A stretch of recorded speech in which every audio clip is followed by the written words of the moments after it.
Morning.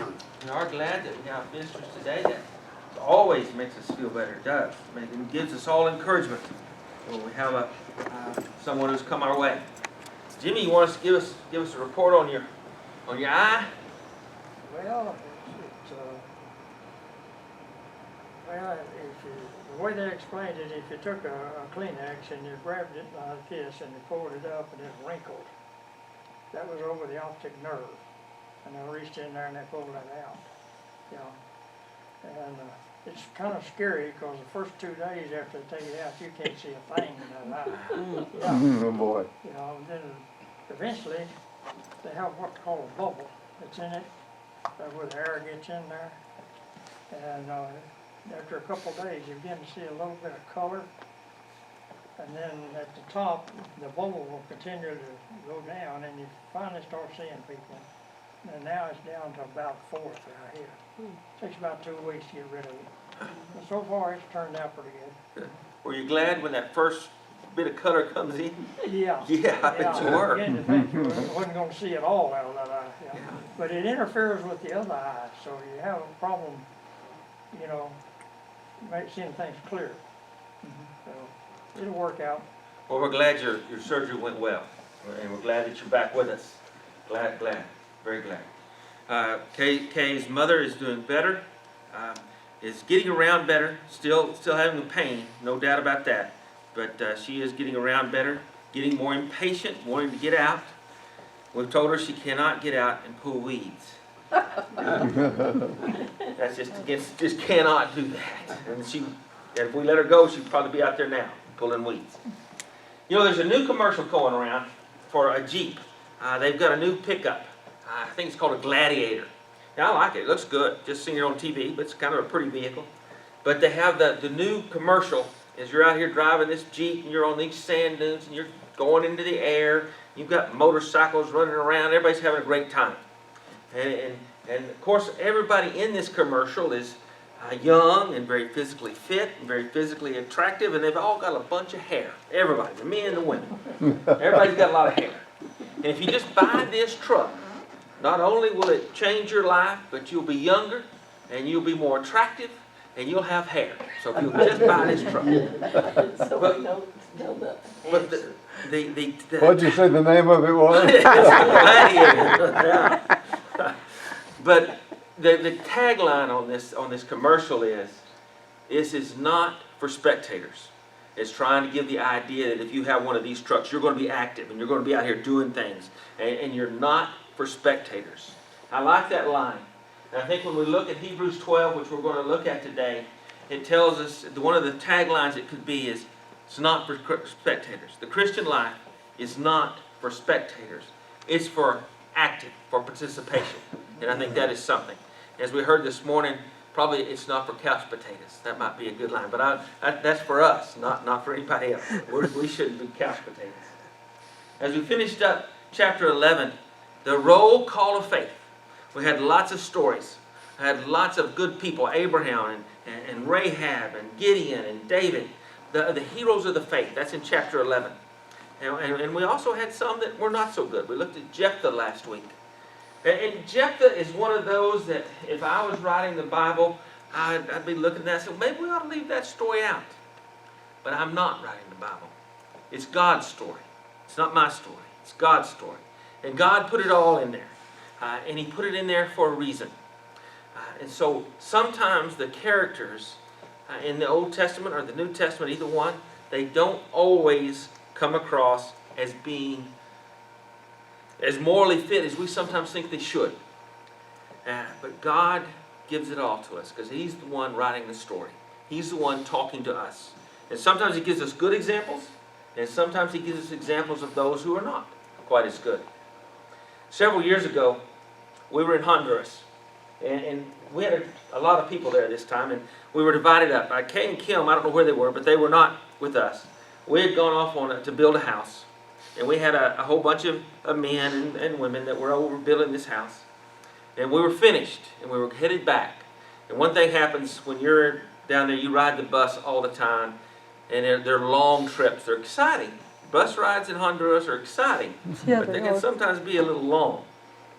But we were on this trip, and this young man tells a story. And he was a youth minister from Oklahoma. And I don't remember where he was from, but he was down there working with us. And he's one of these kids, younger, had lots of energy. Was in one of those attractive, well-built, in shape type individuals. And so the rest of us were tired.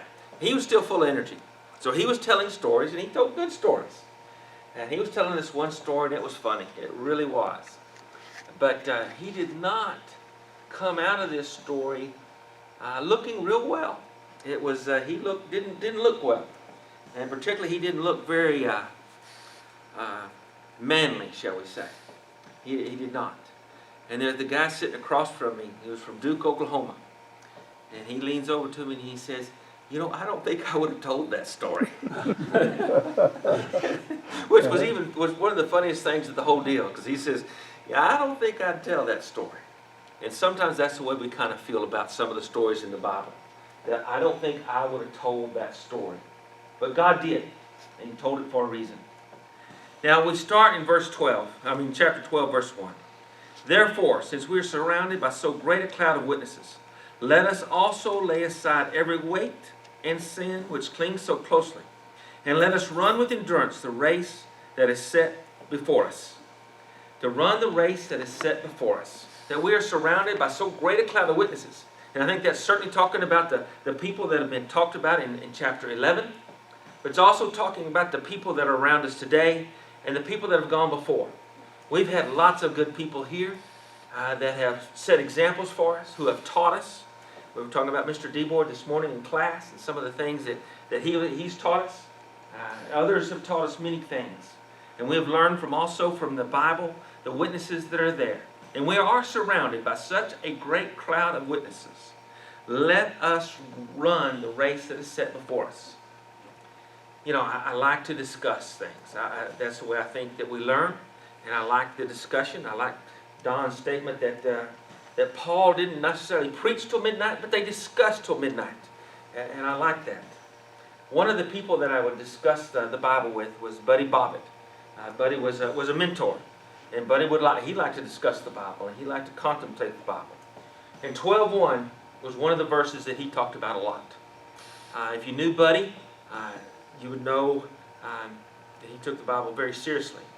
And when he would look at this verse, he would see that sin that clings so closely.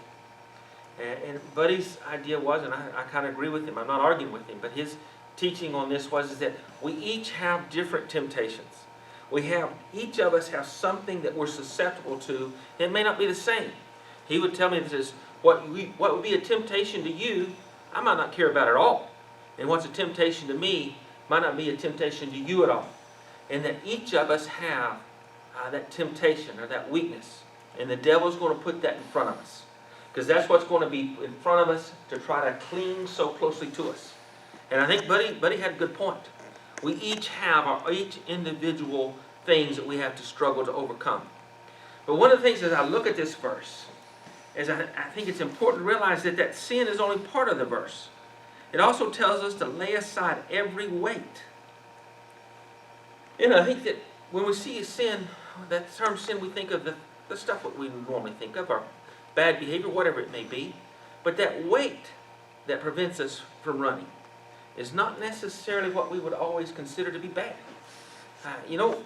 Many times we can have something that is preventing us from running that by itself is not bad. The mine would probably be that I would think of would be work. I'm not apologizing for work by any means. I think we need to work. It is something that is part of it. But when you let your work start getting in front of you, dragging you behind, getting between you and Jesus and the race that you run, then work can become something that weighs you down. And I'm just using work as an example because just as each of us may have a temptation that clings to us, that prevents us from running, we also may have something good by itself. It might be good, but if we let it go too far, it can become a weight that draws us down. And when we look at 1 Corinthians 13, that's something I know we're all familiar with that. But it tells us, if I speak in the tongues of men and of angels, but have not love, I am a noisy gong or a clanging cymbal. And if I have prophetic powers, and understand all mysteries and all knowledge, and if I have all faith so as to remove mountains, but have not love, I am nothing.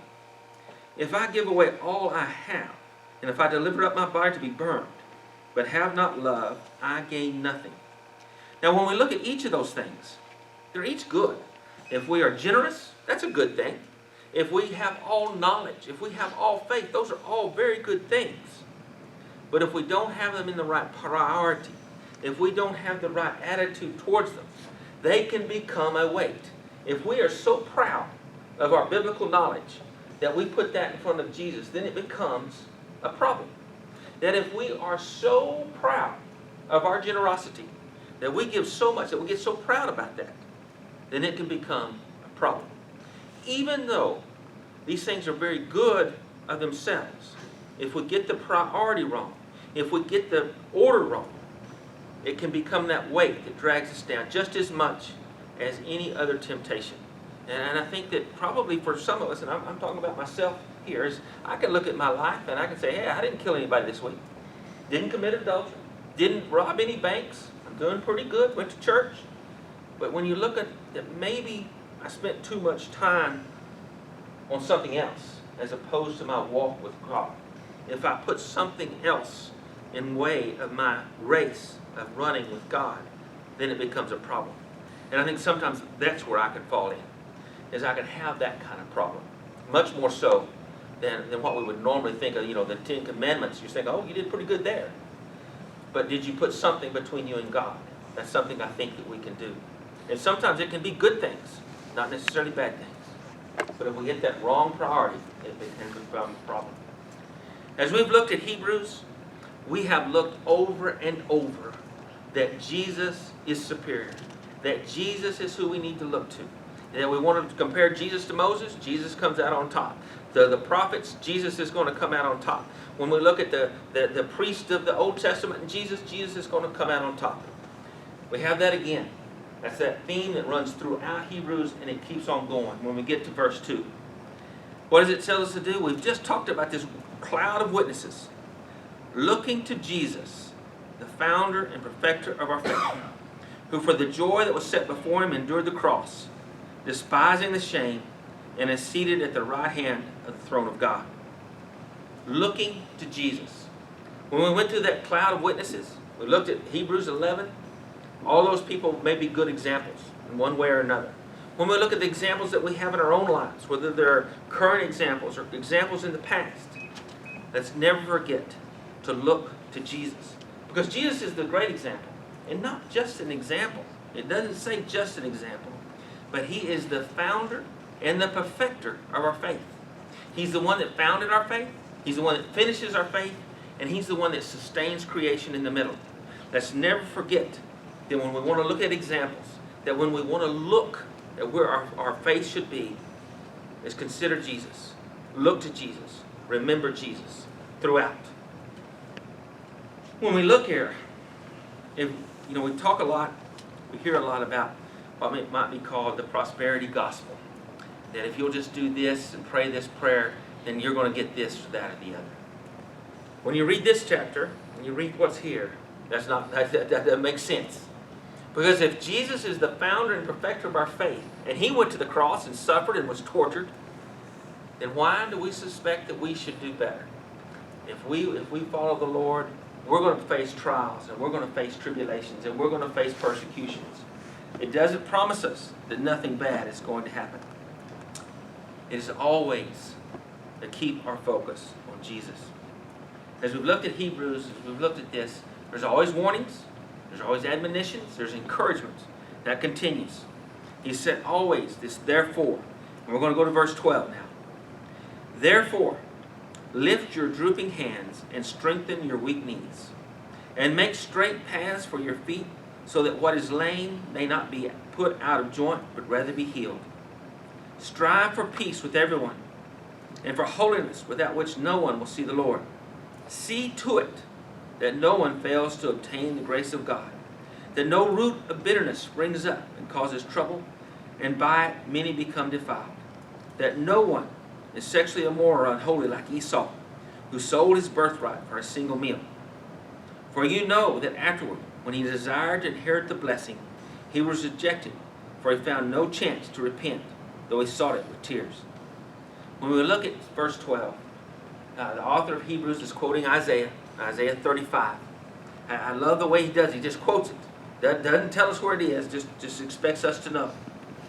But let's lift your drooping hands and strengthen your weak knees and make your paths for your faith straight. Let's work at being a Christian. And let's do it with each other. Let's strengthen each other's hands. Let's strengthen each other's knees. Because that's what's going to happen. That there's going to be a problem. But when we get to it, at the end of the verse 13 it says, but rather be healed. Now I know that Jesus healed many people with physical ailments. Whether it was a cripple or blind or maybe they had leprosy. That he healed them with their physical ailments. And we should be praying for that. We pray for Jimmy to be healed with his operation, that Betty Jo get over her broken shoulder, that we all pray for. And I know many people prayed for me when I was in the hospital, and I appreciate that, and we should. But I think sometimes when we look at the word healed, we only think of physical healing. And when we think of Christ, it's much more than that. It's much more than that. It is spiritual healing. It is emotional healing. It is making us better people. It's not just helping our weak knees, but it is healing us emotionally and spiritually. When we look at our world today, we know there are people out there that they may be healthy physically, but they are emotionally and spiritually a wreck. And where do they go? Let me ask you this. If something should happen in your life, and that we have the temptation that happens and we fall, do you say, man, I want to go to church and maybe those people can help me? Or do you think, man, I hope they don't find out about it down at church, because that would be so embarrassing? Do we look to our congregation, to our church for healing? Or do we look to avoid and to hide it from each other? And I know we know the answer to that. And I'm not saying I'm any different. I'm saying that we want to be a place where people can come to be healed. And I mean that spiritually, that when they have a problem that they can come and they feel comfortable sharing with us, that we can heal. And when we look at this, one of the questions I have is, who are you helping to heal? Because does anybody think that there aren't many people out there in the world today that need healing?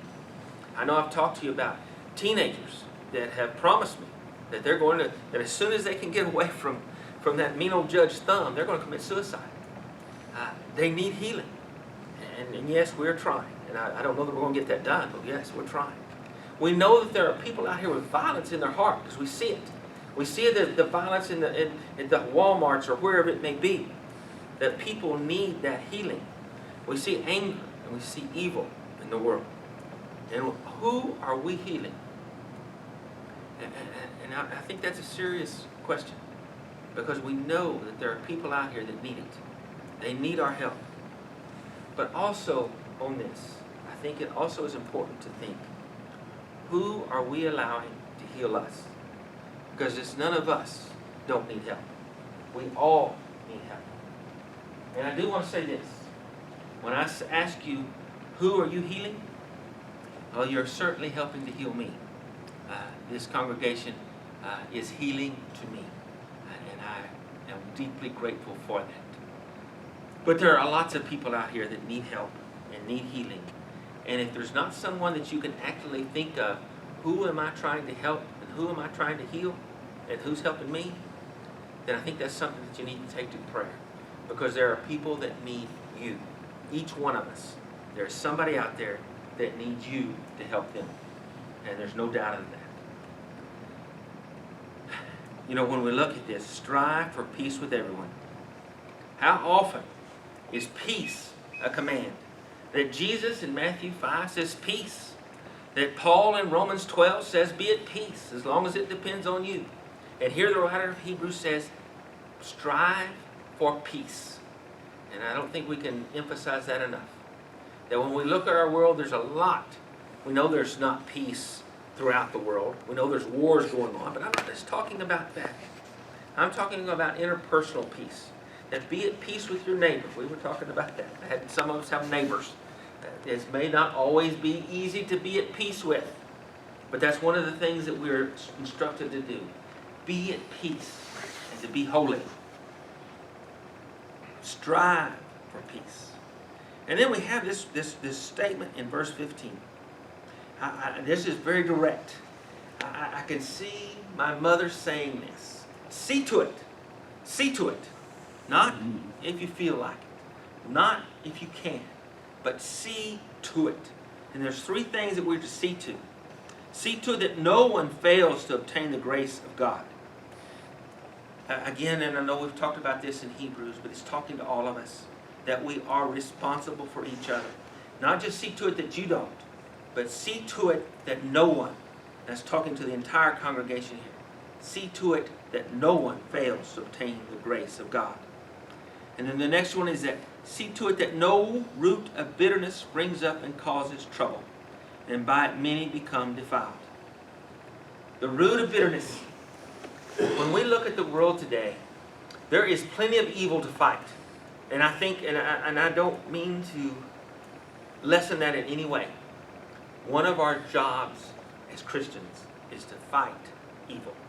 To fight evil in our lives, to fight evil in our communities, and to try to protect those who cannot protect themselves. That is one of our jobs. To fight evil. And what do we end up fighting? We end up trying to fight each other. That when we think of all the evil that is there to be spread around, what do we end up arguing over? We end up arguing over things that really should not divide us. That if we are together and fighting together, that root of bitterness will not spring up.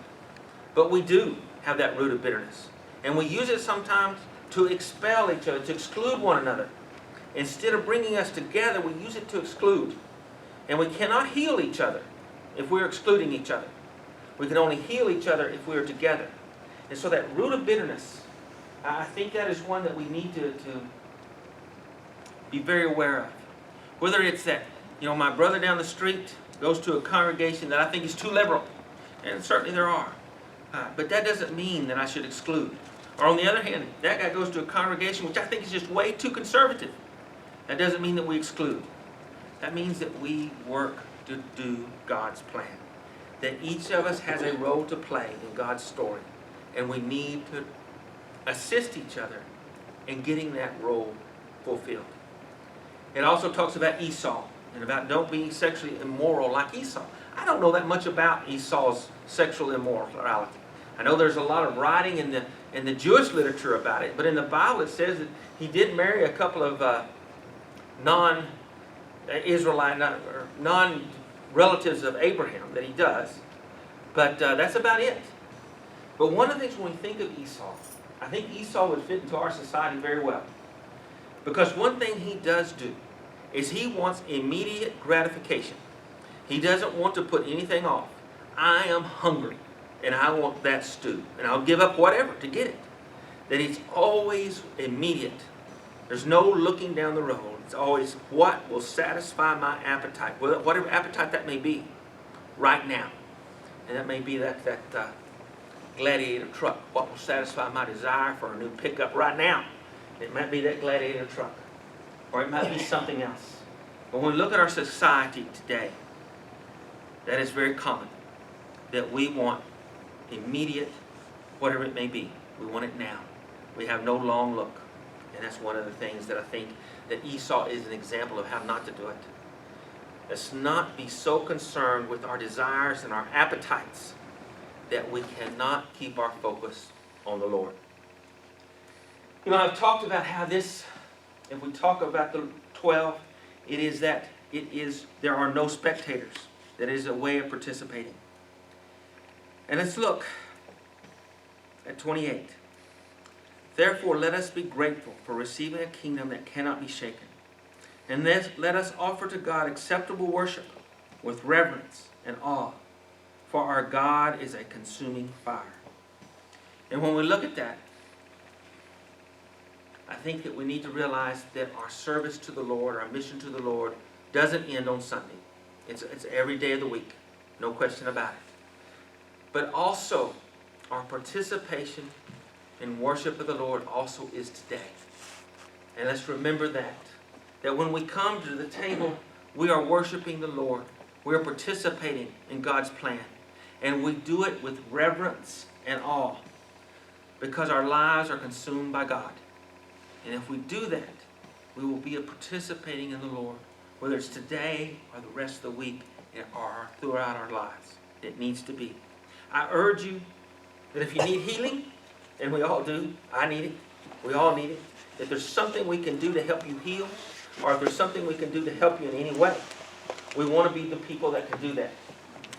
As we get ready to take the Lord's Supper, let's remember to do it with reverence and awe, just as it tells us here. But if anyone has any need, if you would come while we stand and while we sing.